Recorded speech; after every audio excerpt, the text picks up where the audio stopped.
모두를 쓰시는 하나님이라는 제목으로 우리 모두를 쓰신다는 제목입니다. 오늘 말씀을 나누려고 합니다. 지난주에 우리가 새해 첫 주를 맞으면서 우리가 하나님 앞에 어떤 올 한 해 성도가 되고 제자가 될 것인가, 그것에 대한 반면교사를 지난주에 말씀을 드렸죠. 그래서 성급한 제자, 핑계대는 제자, 뒤돌아보는 제자 되지 말자는 말씀을 드렸습니다. 오늘은 반면교사가 아니라 적극적으로 우리가 그러면 어떤 제자가 될 것인가, 어떤 마음으로 오늘 올 한 해 우리에게 다가오는 모든 시간을 우리가 준비할 것인가, 오늘 이 말씀을 통해서 여러분과 함께 나눠보도록 그렇게 하겠습니다. 자, 첫 번째 말씀 나눌 건 이겁니다. 설교 제목과도 같은데요, 하나님은 우리 모두를 쓰십니다. 당연한 얘기 같지만 이 말에 사실은 우리 모두가 반응해야 되는데 반응하지 못하기 때문에 오늘 이런 말씀을 통해서 저와 여러분이 새해를 시작하면서 하나님의 부르심과 하나님의 소명 앞에 모두가 반응하는 한 해가 되자, 그런 말씀을 그냥 인간적인 이야기로 해서는 우리가 도전이 되지 않기 때문에 말씀을 통해서 도전받고 자극받아서 올 한 해 이런 하나님에 대해서 우리가 반응하는 한 해가 됐으면 좋겠습니다. 오늘 본문에 여러분 야고보 사도의 순교가 기록되어 있습니다.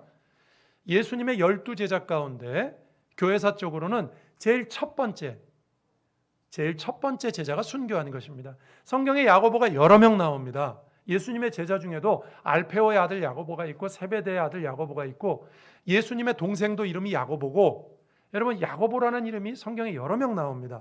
오늘 본문에 나오는 이 야고보는 2절에 요한의 형제 야고보라고 그랬기 때문에 세베대의 아들 야고보입니다.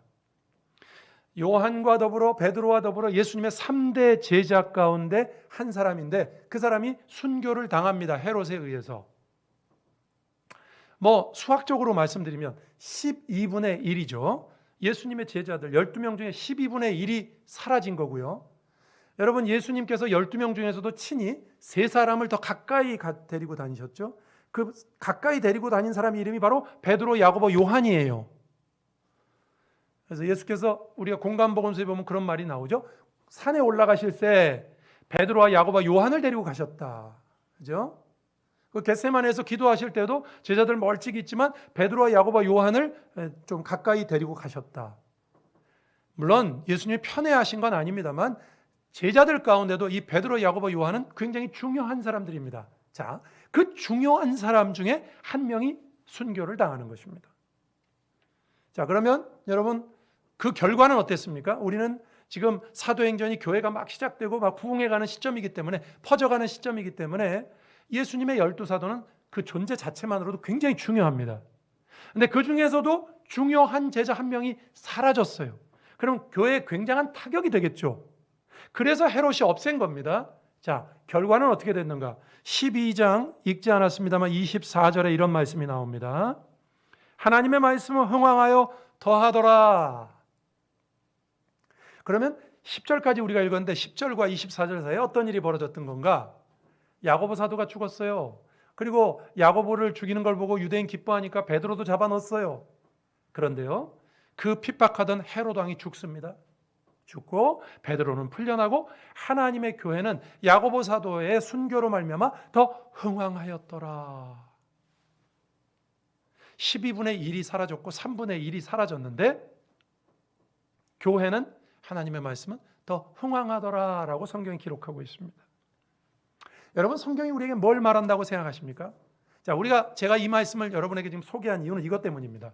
우리가 생각할 땐 교회가 지금 막 성장해서 번창해가는 시점이기 때문에 예수님의 12사도 가운데 한 명, 특별히 가까이 뒀던 3명 가운데 한 사람이 죽는다? 이건 교회의 굉장한 손실이라고 생각하고 교회의 굉장한 타격이라고 생각할 겁니다. 그런데 아니요, 그 일 때문에 교회는 더 흥왕했다는 걸 성경이 우리에게 말하고 있어요. 성경이 저와 여러분에게 지금 뭘 말하고 싶은지 여러분 뭔가를 느껴야 됩니다. 우리 생각에, 우리 기대에는 교회가 사그라들 것 같은데 오히려 야고보 사도의 순교로 말미암아 교회가 더 흥왕했더라, 이걸 성경이 말하고 있습니다. 저는 성경이 이런 메시지를, 이 내용을 통해서 말하고 있다고 생각합니다.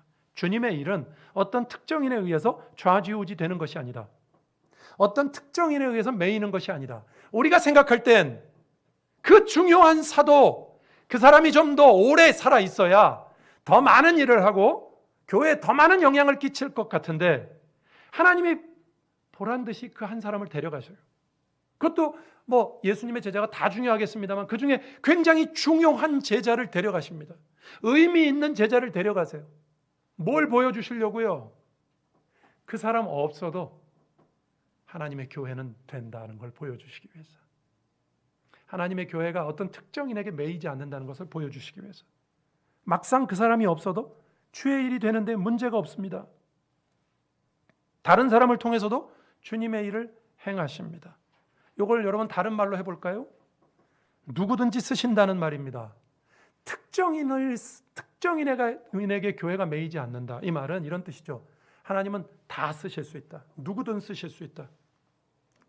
우리 모두를 쓰신다는 메시지를 성경이 말씀하려고 어떤 사람이 없어도 교회는 문제가 되지 않는다는 것을 통해서 하나님의 일은 우리 모두를 통해서 그 어떤 사람을 통해서도 이루어질 수 있고 어떤 꼭 특정인에게 좌지우지 되는 것이 아니다.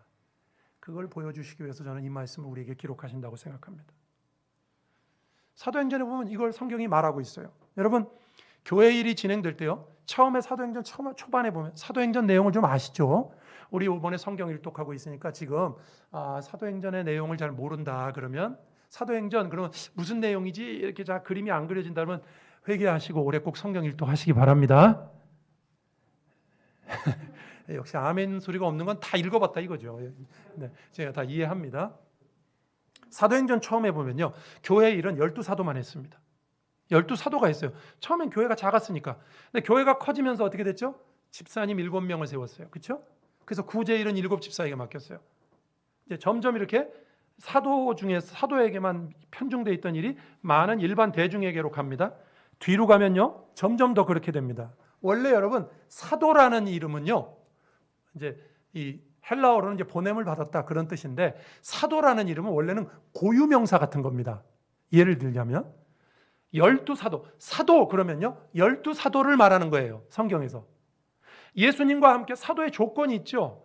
예수님과 함께 3년을 다니면서 같이 밥 먹고 예수님 행하시는 걸 다 눈뜨고 보고 예수님이 죽으셨다가 부활하신 걸 눈으로 확인하고 이게 사도의 조건이에요. 마띠아를 뽑을 때 그렇게 뽑았잖아요. 그렇죠? 사도는 원래 그래서 사도 그러면 12사도만을 말하는 겁니다. 그런데 여러분 사도행전을 가만히 읽어보면요. 신약성경 뒤를 읽어보면요. 이 사도라는 말이 뒤로 갈수록 일반 명사가 됩니다. 일반 명사가 된다는 건 이런 거예요. 12사도한테만 사도라고 그러지 않고 많은 사람들에게 다 사도라고 부릅니다. 목사님 그게 무슨 말입니까? 네, 우리가 성경을 자세히 봐야 돼요. 그래서 뒤에 가면요. 바울과 바나바를 사도라고 부릅니다. 여러분 바울은 다메섹 도상에서 예수님을 만났죠? 그렇죠? 그러니까 바울은 이방인의 사도니까 사도라고 칩시다. 바나바는 예수님을 직접 본 건 아니에요. 그런데 바울과 바나바를 사도라고 부릅니다. 아니 거기서 끝나는 줄 압니까 여러분? 뒤에 가서 보면 예수님의 동생 야고보도 사도라고 부르고요. 실라와 디모데도 사도라고 부르고요. 성경에 제가 다 찾지 않습니다. 나중에 목사님 진짜 그래요? 그럼 저한테 오세요. 내가 가르쳐 드릴 테니까. 사도라고 부르고요. 심지어 빌립보서에 나오는 에바브로디도에게도 사도라고 부릅니다. 목사님 빌립보서에 사도란 말 없던데? 사자라는 말이 나와요. 에바브로디도는 너희들이 우리에게 보낸 사자다. 그 사자라는 말이 헬라어로 똑같이 사도라는 단어입니다. 무슨 말씀입니까 여러분? 성경이 진행될수록 있죠. 이 12사도는 원래 고유명사로 12명에게만 쓰였는데 이제 모두에게 쓰이기 시작합니다. 모두에게 확장돼서 쓰이기 시작합니다. 무슨 의미일까요? 무슨 의미일까요? 사도라는 이름이 더 이상 제한적으로 쓰이지 않아요. 하나님의 일을 하는 모든 사람에게 사도라는 이름이 쓰이기 시작합니다. 이게 무슨 의미일까요 여러분?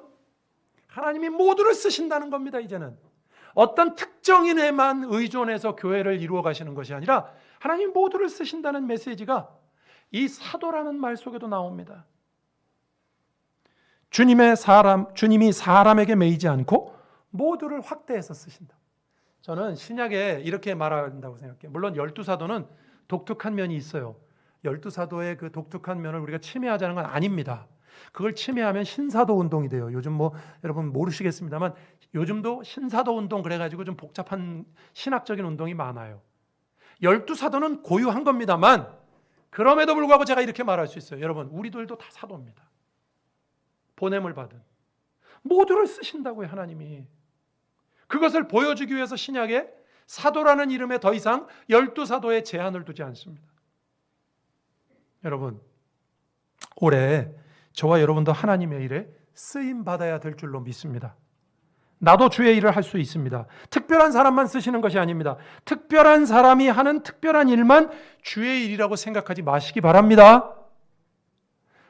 그래도 교회 일 정도 되려면 목사님 저 설교 정도 그 정도 돼야 주의 일이다. 예를 들면 아니면 저 정도 저 집사님 정도 충성해야 주의 일을 하는 거지. 예를 들면 저 정도 헌신해야 저 정도 헌금해야 주의 일을 하는 거지. 우리가 신앙생활하면서 어떤 잘못된 생각하냐면 우리가 뭔가 특정하고 뭔가 대단한 일을 하는 것만이 주의 일이라고 생각하는 경향이 있습니다. 아니에요. 자꾸 그렇게 생각하면요. 그런 사람들만 주의 일을 한다고 생각해요. 여러분, 우리 모두가 주의 일을 하는 사람인 줄로 믿으시길 바랍니다. 특별한 사람이 하는 특별한 일만 주의 일이 아니에요. 우리 모두가 주의 일에 주님이 쓰시기에 합당한 사람들이고 우리 모두가 주님의 일을 해야 되는 사람들입니다. 이 생각을 우리가 가져야 됩니다. 모두에게 책임이 있어요. 주님의 일이 어떤 특별한 사람에게만 특별한 사람을 통해서만 이루어진다. 자꾸 이런 생각하면요. 방관자가 돼요. 나는 안 해도 되겠네. 저거는 목사님이 하시지. 저건 집사님이 하시지. 성경 일도 그거는 우리 교회 권사 이상 되는 분들만 해야지. 전도하는 거? 전도 어떻게 해? 전도는 우리 교회 그래도 집사 이상. 자꾸 그렇게 돼요. 아닙니다, 여러분. 여러분이 성도로 예수님을 믿고 이 자리에 나와 계시면 우리 모두는 주님의 일을 해야 됩니다. 방관자가 되지 말아야 됩니다. 핑계를 대지 말아야 됩니다. 저는 사도가 아니어서, 저는 특별히 부름을 받지 못해서, 특별한 은사가 없어서 이런 핑계가 옳습니까? 여러분, 방관자가 되시면 안 됩니다. 교회 일에. 올 한해 우리 모두는 다 주님이 쓰시는 사도인 줄로 믿으시길 주의 이름으로 축원합니다. 세상에도 여러분 방관자 효과라는 게 있더라고요. 들어보셨습니까? 방관자 효과? 어떤 일을 할 사람이 너무 많으면 아무도 하지 않는다. 이게 방관자 효과예요. 이게 미국에서 처음에 나온 말인데요. 어떤 사람이 강도를 당했어요. 그런데 강도다 이렇게 했는데요. 많은 사람이 봤어요. 그런데 그 본 사람들이 다 이렇게 생각한 거죠. 누군가 신고하겠지. 누군가 하겠지. 그리고 아무도 안 해버렸어요. 그 사람 죽었어요. 그래서 그때부터 생긴 말입니다. 이게. 지난번에 우리 용산에서도 그랬고 큰 사건이 생길 때마다 그래요. 방관자 효과. 누군가 하겠지. 할 사람은 많지. 그래서 오히려 안 하게 되는 거예요. 그래서 여러분 방관자 효과는 못 들어보셨어도 이건 들어보셨을 거예요. 119 같은 거 이렇게 길을 가다가 이게 갑자기 위급한 사람 만났다. 그 사람 이렇게 할 때 여러분이 그 사람을 도우면서 누구 도와줄 사람 없으니까 이 사람 좀 도와주세요. 이렇게 하면 안 된다고 배웠죠? 어떻게 해야 되죠? 거기 빨간색 입은 사람 빨리 119에 전화하세요. 거기 노란색 입은 사람 빨리 와가지고 저를 좀 도와주세요. 이렇게 지명해야 된다는 겁니다. 안 그러고 도와주세요. 불특정 다수를 향해서 외치면 아무도 안 하는 수가 있어요. 이게 방관자 효과라는 거죠. 들어보셨습니까, 여러분? 그래서 이 방관자 효과가 나올 때마다 이런 말이 나옵니다. 행하지 않은 선에 대해서는 모두가 유죄입니다. 마땅히 해야 되는데 누군가 하겠지. 그리고 안 하는 거예요. 방관자가 되는 겁니다. 그건 그 일에 대해서 유죄입니다. 책임이 있는 거예요. 제가 이걸 읽으면서 이런 생각해 봤습니다. 우리도 주님의 일에 그럴 수가 있어요. 방관자가 돼가지고 이건 누군가 하겠지. 이건 교회 목사님이 하겠지. 이건 전도사님이 하겠지. 아니요. 주님께서는요. 우리 각자에게 다 다른 은사를 주셨고요. 여러분 우리가 받은 은사는 다르지만 동일한 건 있습니다. 우리 모두가 다 주의 일을 해야 된다는 것. 각자가 처한 자리에서 주의 일을 해야 된다는 건 동일한 줄로 믿으시기를 바랍니다. 주님의 일에 방관자는 없습니다. 저는 제 일하면 되고 여러분은 이 일을 주님 앞에서 하는 겁니다. 대신 공통점은 있어야 돼요. 누구도 방관자는 되면 안 됩니다. 올 한 해 주님의 일을 해야 됩니다.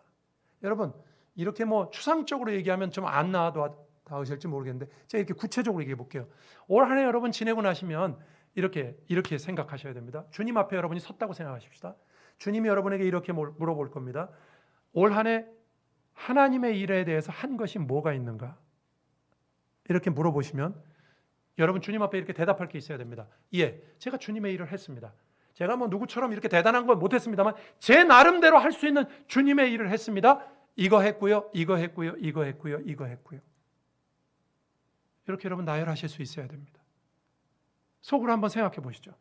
나는 주님의 일이라고, 내 개인적인 일 말고 주님의 일이라고 불리우는 일을 뭐뭐 하고 있는가? 주님 앞에서 여러분 분명히 말씀하실 수 있어야 됩니다. 누구도 예외 없이 성도 모두는 자신의 자리에서 주님을 섬겨야 됩니다. 여러분 성경을 보면요, 하나님께서는 미물도 쓰신다고요. 미물까지도. 이 세상에 작은 것 하나도요, 존재하는 이유와 목적이 없는 것은 없어요. 존재하는 이유와 목적이 있다는 건 이런 뜻입니다. 책임이 있다는 뜻이죠. 그렇죠? 이해가 되십니까? 여러분? 어떤 것이 존재하는 이유와 목적이 있다. 그러면 책임이 있다는 얘기죠. 우리가 이 땅의 성도로서 존재한다? 그러면 우리에게 주님의 일을 해야 될 책임이 있는 겁니다. 근데 하나님께서는요, 이 세상의 미물까지도 다 책임을 존재하는 이유가 있어요. 마태복음 10장 29절에 이런 말씀이 나옵니다. 참새 2마리가 한 아사리온에 팔리지 않느냐? 그러나 너희 아버지께서 허락하지 아니하시면 그 하나도 땅에 떨어지지 아니하리라. 여러분 참새 한 마리도요, 하나님이 허락하지 않으면 안 떨어진다. 이 말은 이런 뜻이죠. 참새 한 마리도 이 땅에 존재하는 이유와 목적이 있다. 그 이유와 목적이 다 없어져야 땅에 떨어지는 거예요. 참새 한 마리도 존재하는 이유가 있습니다. 이걸 뭐 역사적으로 증명한 이런 사건이 나오죠. 1958년에 여러분 모택동이 중국의 곡창지대, 그러면 여러 군데가 있는데 스촨성을 곡창지대라고 부른답니다. 거기에 농촌 현지 지도를 나갔어요. 김정은도 현지 지도 나가죠. 여러분 현지 지도 나갑니다. 공산당에선. 나갔는데 마침 그때 모택동의 눈에 보이는 건 뭐냐면 곡식을 쪼아먹고 있는 수많은 참새가 보인 거예요. 그래서 모택동이 몹시 분노했답니다. 그리고 이렇게 말했대요. 참새는 해로운 새다. 참새 박멸을 지시했습니다. 공산당은 뭐 위에서 지시가 내려오면 다 해야죠. 그래서 전국적으로 대대적인 참새 박멸 운동을 했답니다. 그 해에. 그래가지고요, 1958년 한 해 동안 무려 2억 1천만 마리의 참새를 박멸하는 운동을 했답니다. 2억 1천만 마리. 중국은 또 배고픈 사람도 많으니까 뭐 참새 고기를 잡아먹었는지 모르겠습니다만, 여러분 결과가 어떻게 됐겠습니까? 그것으로 인해서 생태계의 변화와 농사 성과에 참담한 결과가 나타나기 시작합니다. 여러분 참새는 곡식만 쪼아먹는 게 아니죠. 해충도 잡아먹죠. 그런데 그 참새를 박멸해버리니까, 참새가 차라리 조금 먹게 내버려 두는 게 나은데 참새를 박멸해버리니까 어떤 일이 벌어졌냐면 해충이 나와가지고요, 그해 여러분 해충으로 인해서 막대한 피해를 입고 곡물 수확량이 줄어들어가지고 대기근이 왔습니다. 수확량이 줄면 기근이 오잖아요. 4천만 명이 죽는 참사를 낳게 됐다 그럽니다. 이 사건이요, 모택동이 사임을 하게 되는 직접적인 가장 큰 원인이랍니다. 제가 이걸 읽으면서 무슨 생각했는 줄 압니까? 이야, 그렇지. 참새 한 마리, 여러분 참새가 이 땅에 괜히 있는 겁니까? 그냥 무조건 없애버려? 우리한테 거슬리면 없애버립니까? 참새 한 마리도 다 뜻이 있어서 있는 거예요. 하물며, 제가 이 말씀을 드린 거예요. 하물며 저와 여러분은 사람입니다. 여러분 우리가 이 땅에 존재한다. 존재하는 이유와 목적이 있겠죠. 하나님이 이유가 있어서 온 마음 함께 보내셨겠죠. 올 2023년도를 이렇게 시작하게 하셨겠죠. 그러면 여러분 주님의 일을 하셔야죠. 책임이에요. 이유와 목적이 있는 존재에게는 책임이 있습니다. 그 책임 때문에 하나님이 우리를 보내신 거 아닙니까? 성도는 주님의 일을 해야 됩니다. 믿으시길 주의 이름으로 축원합니다. 뭐 예를 들어보면 우리 지금 111 운동, 아까 제가 광고 드렸는데 성경 일독, 1명 이상 중보기도, 1명 전도, 이걸 또 덧줄이면 이렇게 돼요. 말씀, 기도, 전도. 여러분 이 말씀, 기도, 전도는요, 성도라는 이름을 가진 모든 사람에게 주신 책임인 줄로 믿으시길 바랍니다. 하셔야죠. 이거 성경은 이건 뭐 시간 많은 사람이 읽는 거지. 목사님, 저는 올해 너무 바빠가지고 성경을 읽을 시간이 없을 것 같습니다. 그렇게 바쁘면 안 된다고 그랬습니다. 제가 그렇게 바쁘지도 않거니와 그렇게 진짜 바쁘시면 그렇게 바쁘게 사시면 안 됩니다. 그거 죄입니다. 너무 바쁜 거. 주님의 일을 할 수 없을 정도로 바쁘다. 그러면 죄죠. 주의 일을 해야 됩니다. 우리 모두를 쓰시길 원하시는 하나님 앞에 올 한 해 한 사람도 방관자 되지 마시고 한 사람도 핑계꾼 되지 마시고 주님의 일을 하시는 여러분 되길 주의 이름으로 축원합니다. 여러분이 주님을 만났다고 생각해 보시라니까요. 세상에서도 시뮬레이션 하잖아요. 여러분도 영적인 시뮬레이션을 하세요. 내가 주님을 만났다. 주님이 여러분에게 물어볼 거예요. 너 뭐 했냐? 뭐 하다 왔냐? 제가 주님의 일을 위해서요. 제가 대단한 건 못했습니다만 제가 이거는 하다 왔습니다. 말할 게 있으셔야 됩니다. 모두를 쓰시기 원하시는 하나님 앞에 모든 존재에게 존재하는 이유와 목적을 주신 하나님 앞에 성도로서 책임을 다하시는 올해가 되시기를 주님의 이름으로 축원드립니다. 두 번째입니다. 오늘 본문에 보면 또 이런 제자가 올해 되었으면 좋겠습니다. 첫 번째는 우리가 주님 앞에 책임을 다하는 주님께 쓰시도록 우리를 내어드리는 제자라면 두 번째는 이런 겁니다. 하나님께 맡기자. 모든 것을 하나님께 맡기자. 오늘 본문에 여러분 지난주에 제가 이런 제자가 되지 말자 했죠. 뭐 다 잊어버리셨겠지만 성급한 제자 되지 말자, 핑계대는 제자 되지 말자, 뒤돌아보는 제자 되지 말자 그랬죠. 그게 반면 교사였다면 오늘 본문은 이런 제자가 되자 이런 겁니다. 오늘 두 번째 말씀은 이거예요. 하나님 앞에 이렇게 모든 걸 맡기는 제자 올 한 해 됐으면 좋겠습니다. 그 지난주에 설교했던 세 번째 중에 제가 이랬죠. 쟁기를 손에 들고 뒤돌아보는 자는 하나님 나라에 합당하지 않다고 그랬죠. 뒤돌아본다는 게 뭡니까? 자꾸 본전 생각하고 자꾸 옛날 생각하고 자꾸 걱정하고 이게 잘 될까? 앞으로 갈래니까 이게 잘 될까? 이게 맞나? 이런 걱정하는 제자가 아니라 하나님께 모든 것을 맡기고 나아가는 제자. 오늘 베드로의 모습에서 찾아보겠습니다. 오늘 본문에 베드로가 나오죠. 뒷얘기가. 베드로는 고요히 잠을 잡니다. 여러분 오늘 성경을 읽어보니까 죽기 하루 전날 밤이에요. 그런데 베드로가 잠을 잡니다. 여러분 같으면 잠이 오시겠습니까? 내일 죽는다. 여러분 잠 오시겠어요? 베드로는 잠을 잡니다. 보통 잠이 아니라 깊은 잠을 잡니다. 깊은 잠을 잤다는 증거가 어디 있느냐? 7절을 한번 보세요. 호련히 주의 사자가 나타나며 옥중에 광채가 빛나며 또 베드로의 옆구리를 쳐 깨웠다 그랬죠. 여기 쳤다는 말은 원문의 뜻이 강하게 치다. 때로는 이렇게 번역도 됩니다. 때려 눕히다. 그 정도 강한 단어예요. 강하게 치다, 때려 눕히다 이런 단어입니다. 헬라어에서 쓰일 때 용례가. 베드로가 웬간한 잠에 들은 게 아니에요. 깊은 잠에 들었기 때문에 천사가 발로 강하게 차서 깨워야 됐습니다. 내일 죽을 건데 어떻게 잠을 깊이 자냐 말입니다. 더군다나 베드로는요, 여러분 그 뒤에도 보면 천사가 와서 이렇게 구출해 주는데 잠이 들 것 같은 모습을 보입니다. 9절 보세요. 9절.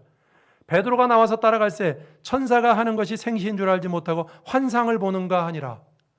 자다가 갑자기 깊은 잠을 자다가 일어나서 끌려 나가다 보니까 이게 지금 환상이야 꿈이야 이렇게 헷갈립니다. 자 10절 보니까 첫째와 둘째 파수를 지나 시내로 통한 쇠문에 이르니 문이 저절로 열리는지라 나와서 한 거리를 지나매 천사가 곧 떠나니라. 천사가 떠난 다음에 11절 보세요. 이에 베드로가 정신이 들어. 다 나와가지고 정신이 들었어요. 이제 잠이 깬 거죠. 진짜네. 이게 꿈이 아니네. 생시네. 제가 왜 이런 말씀을 드리냐면 여러분 성경에 자세히 안 나와 있지만 베드로는 깊은 잠을 자고 있었어요. 내일 죽을 건데 어떻게 깊은 잠을 잘 수 있었을까? 힌트는 여기 나옵니다. 3절 4절을 보시죠. 3절 4절에 힌트가 있어요. 한번 보십시오. 3절에 이런 말이 나옵니다. 유대인들이 이 일을 기뻐하는 것을 보고 베드로도 잡으려 할세 때는 무교절 기간이라 그랬고요. 잡음에 옥에 가도 군인 내식이 내 배에 맡겨 지키고 유월절 후에 백성 앞에 끌어내고자 하더라. 자, 여기 나오는 단어 중에 무교절 유월절이라는 단어가 나오죠. 이게 힌트입니다. 어떤 힌트냐면 이런 힌트입니다. 여러분 무교절과 유월절 성경에서 나올 때 이 무교절 유월절 그냥 같은 거라고 생각하시면 되고요. 근데 정확하게 나누면 이겁니다. 유월절은 무교절은 7일 동안 지켜요. 니산월 14일부터 21일까지 7일 동안 누룩 없는 떡을 먹고 출애굽한 것을 기념하는 것이 일주일 동안 하는 겁니다. 그 일주일 중에 니산월 14일 그 하루 그날 어린 양을 잡습니다. 그래가지고 유월절 희생 제사를 드리거든요. 그 14일 그날은 유월절이라고 특별히 불러요. 그러니까 무교절 안에 유월절이 있는 거죠. 그래서 그냥 무교절과 유월절을 같은 말로 부릅니다. 성경은. 자, 그런데 왜 여기 무교절 유월절이라는 말이 잔뜩 쓰였을까요? 여러분, 이 무교절 유월절은요, 우리가 생각나는 것이 있습니다. 예수님도 무교절 절기가 시작되기 전인 13일경에 잡히셨어요. 베드로도 이 무교절 직전에 잡힌 것 같아요. 그러니까 예수님하고 잡힌 시기가 비슷합니다. 거의 같아요. 예수님이 여러분 잡히셔서 니산월 14일 전에 13일 날 잡히셔서 14일 날 유월절 어린 양 잡는 시간에 예수님 십자가에 달리셨어요. 세례 요한이 예수님 보고 보라 세상 죄를 지고 가는 하나님의 어린 양이다. 이 말은 의미만 그런 게 아니라 실제로 예수님은 유월절 날 돌아가셨어요. 마태복음에 보면 그렇게 나와 있습니다. 유월절 날 돌아가셨어요. 베드로가 여러분 이날 무슨 생각했을 것 같습니까? 사람이니까 다 똑같은 생각하지 않았겠어요? 자연스럽게 베드로는 이렇게 생각했을 겁니다. 그래, 주님도 무교절에 유월절에 잡히셨지? 근데 여러분 주님이 잡혀서 고초당하시고 심지어 죽으셨어요? 거기가 끝입니까? 부활하셔서 우리들의 구원을 이루시고 승천하셨죠. 주님이 잡히셨지만 죽으셨지만 하나님의 일이 축소되지 않았습니다. 그것을 통해서도 우리가 절망적이라고 생각하는 시간을 통해서도 하나님은 하나님의 일을 충만히 이루시더라. 자, 우리 선생님인 주님이 그랬다면 나도 똑같은 시간에 잡혔는데 뭐가 걱정인가? 하나님이 알아서 하시겠지.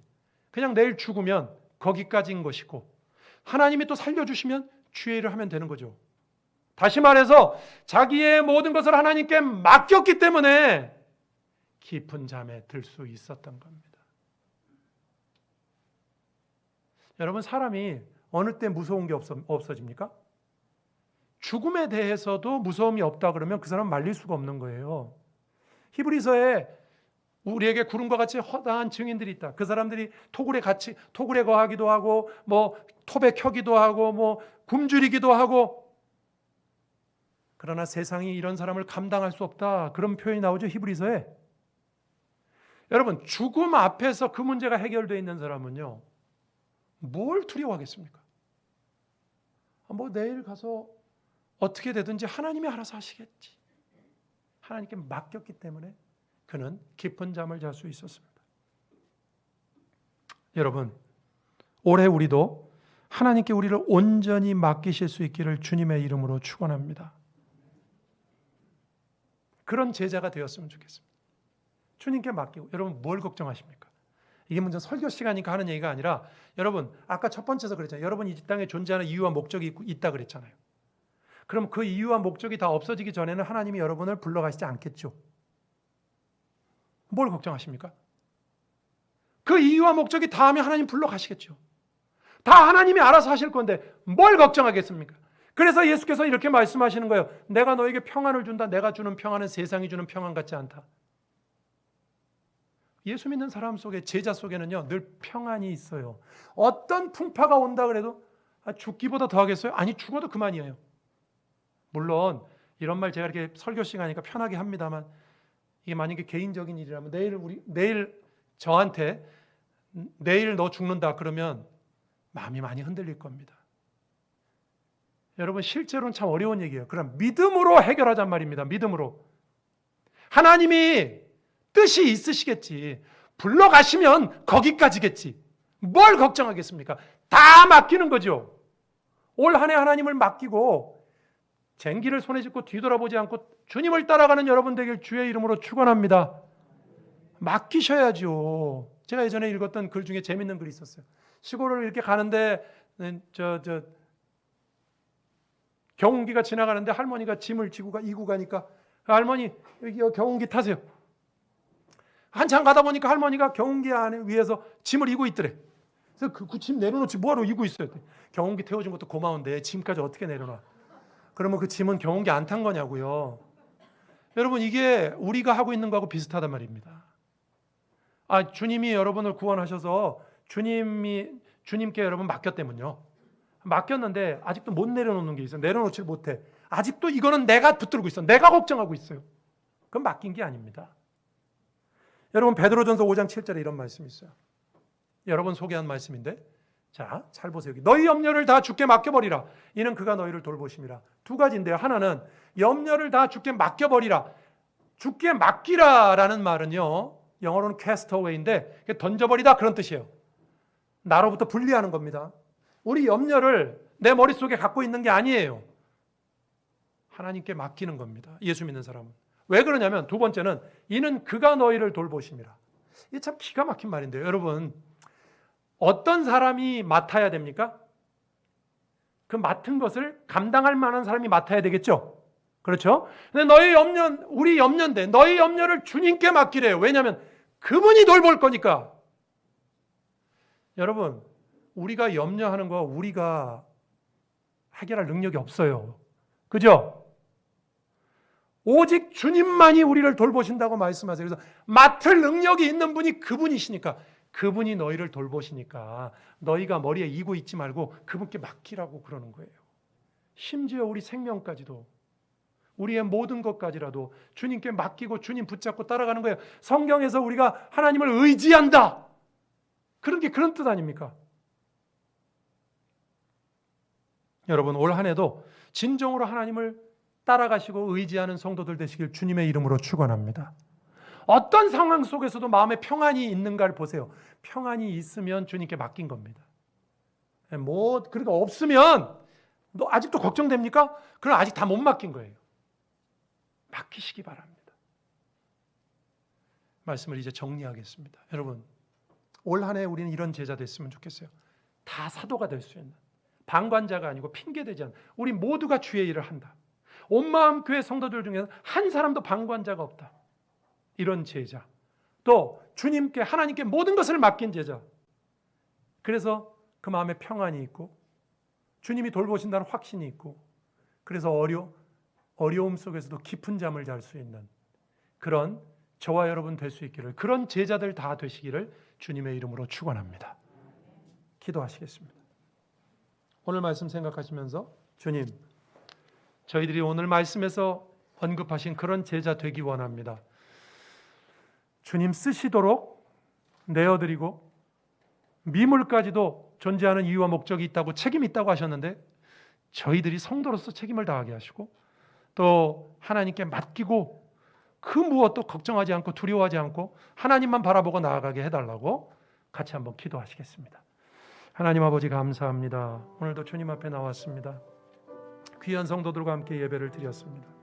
새해를 맞이하여 우리가 하나님 앞에 어떤 성도가 되며 어떤 제자가 되어야 할지, 주님, 주의 일을 감당하는 제자, 작은 일이라도 주님 앞에서 맡겨진 일을 감당하는 제자가 되게 하시고, 주님, 저희들이 올 한 해 주님을 의지하고 맡기고 우리가 우리의 인생을 살아가는 것이 아님을 고백하고 쟁기를 잡아 싸우니 뒤돌아보지 아니하고 하나님 붙잡고 어려움이 와도 흔들리지 않고 두려워하지 않고 주님께 맡기고 나아가는 우리 인생들이 될 수 있도록 하나님 아버지 돌보아 주시옵소서.